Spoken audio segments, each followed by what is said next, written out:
आज हम एक बहुत ही महत्वपूर्ण और गहरे सवाल पर चर्चा करेंगे। हमारी चेतना की प्रकृति क्या है? कृष्णमूर्ति अपने श्रोताओं से पूछते हैं कि क्या हमारी चेतना, जिसे हम अलग मानते हैं, वास्तव में अलग है? और अगर है, तो इसकी प्रकृति क्या है? वे कहते हैं कि जैसा कि हमने कहा था, आइए इसे एक साथ देखते हैं। वो चेतना, जिसे हम बाकी मानवता से अलग समझते हैं, उसका एक हिस्सा संवेदी प्रतिक्रियाएं हैं। ये संवेदी प्रतिक्रियाएं स्वाभाविक रूप से जरूरी तौर पर प्रोग्राम की गई हैं। कृष्णमूर्ति समझाते हैं कि हमारे अंदर कुछ बुनियादी प्रोग्रामिंग है।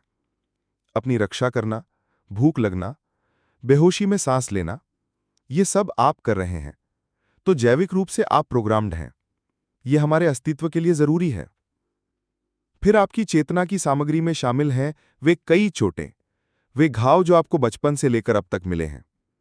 जीवन में हर व्यक्ति को कभी ना कभी मानसिक चोट लगती है, किसी के तानों से, अपमान से या अपेक्षाओं के टूटने से। ये चोटें हमारी चेतना में गहरे तक बैठ जाती हैं। इसके साथ ही हैं अपराध बोध के कई रूप।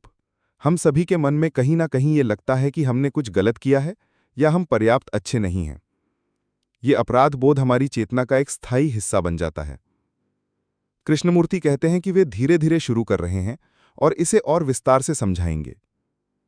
हमारी चेतना में कई तरह के निष्कर्ष हैं, विचार हैं, काल्पनिक निश्चितताएं हैं।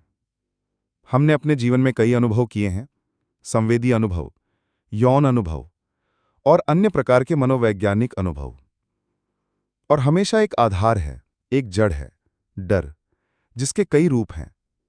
कृष्णमूर्ति जोर देकर कहते हैं कि हम सब मिलकर देख रहे हैं अपनी चेतना को, जो कि हम स्वयं हैं। डर के साथ स्वाभाविक रूप से नफरत आती है।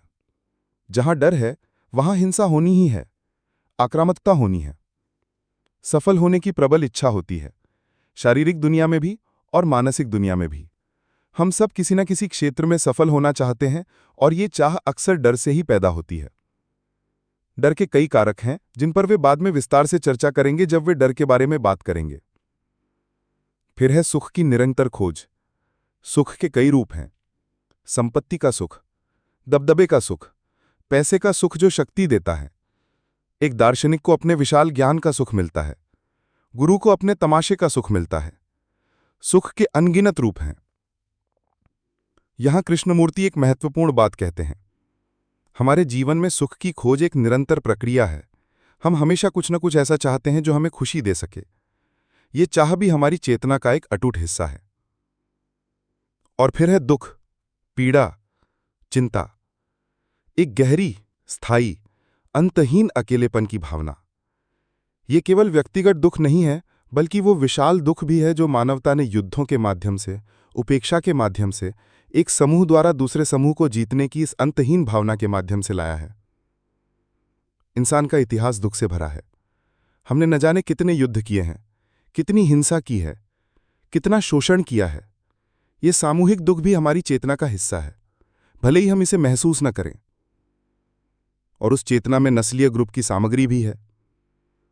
हम खुद को किसी जाति, धर्म, देश से जोड़कर देखते हैं। ये पहचान भी हमारी चेतना को आकार देती है। और अंततः है मृत्यु, मौत का डर, मौत की अनिवार्यता। और मौत के बाद क्या होगा, ये सब हमारी चेतना में समाया हुआ है। कृष्णमूर्ति सारांश देते हैं।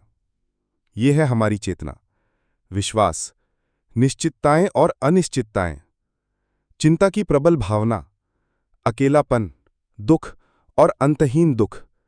ये तथ्य है। वे कहते हैं कि अब यहां से हमें अपना जवाब शुरू करना है। यानी जब हमने ये समझ लिया कि हमारी चेतना में क्या क्या है, तो फिर सवाल ये उठता है कि क्या हम इससे मुक्त हो सकते हैं? क्या यह संभव है कि हम डर, दुख, अकेलेपन से परे जा सकें? ये केवल एक बौद्धिक चर्चा नहीं है, ये हमारे दैनिक जीवन की वास्तविकता है।